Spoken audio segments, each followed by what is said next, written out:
fly into a superhero fantasy inspired by outrageous anime fights. That sounds like a pretty cool VR game. Hello, I'm Fast Lawyer. Today we are going to review Ultimate Wall Defense Force VR, a single player action game that bills itself as that superhero fantasy. Does it succeed? Well, let's talk about that. This game was released on the Steam Store September 3rd, 2020 by developer Tomas Gomez. It's available for all the major VR headsets. It normally retails for $14.99. I got a free Steam key through the Steam Creator Connect program to review this game. Unfortunately, I do not believe this game succeeded in what it was trying to do.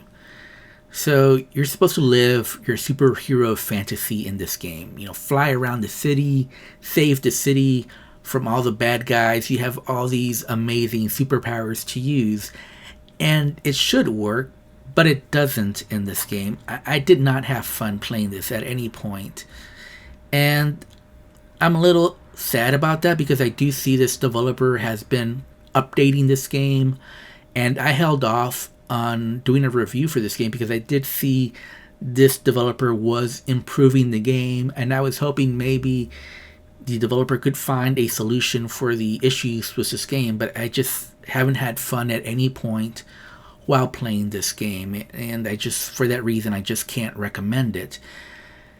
And I think overall it's just too bland. I think that's the major problem with this game, what the developer has to solve before I could recommend it. And the overall blandness starts with the visuals. So the visuals are kind of drab in this game. You kind of have the same color palette throughout. The buildings all look very similar with the same color style.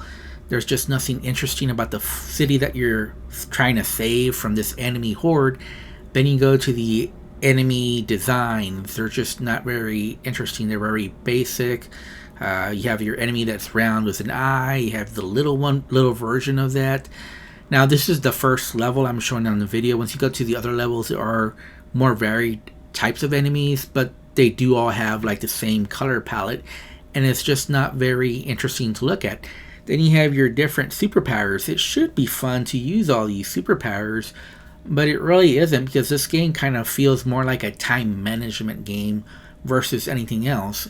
And it's just difficult to tell which superpowers are really working well, which ones are the most efficient to use given the number of enemies, given the types of enemies on screen.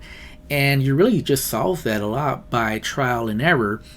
Keep in mind, you're given all your superpowers right at the very start. I think that's just a bad level design. I think this game would have been better if you just been given one or two superpowers at the start with just a few different types of enemies, just to learn your way around the game. And then slowly, get to the other level, you unlock more superpowers, and there's different types of enemies that are a little bit more dangerous. But what this game does is just kind of try to overload you with the same type of enemy, and it's just not fun because those superpowers just aren't working as well as you would think.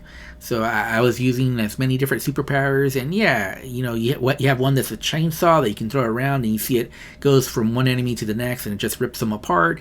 You can make like this big ball above you, and you slam it down on the ground. It takes a lot of them out. But these powers take time, and you have to make the right motion, and you have to be in the right spot. And I'm not sure if it was ever more effective than just blasting the enemies as fast as you can with your normal finger pointy gun that you have. So you really need more feedback as far as your superpower, some kind of visual confirmation that, yeah, this is working really good. Versus right now, it really seems like you just have to go through trial and error to try to figure out what's working and what's not. And unfortunately, this game just feels more like time management versus a superhero fantasy game that it's going for. It doesn't help that this game has poor sound mix overall. When you're using the saw blade that you throw around, there should be like a chainsaw sound, something to make it sound really awesome.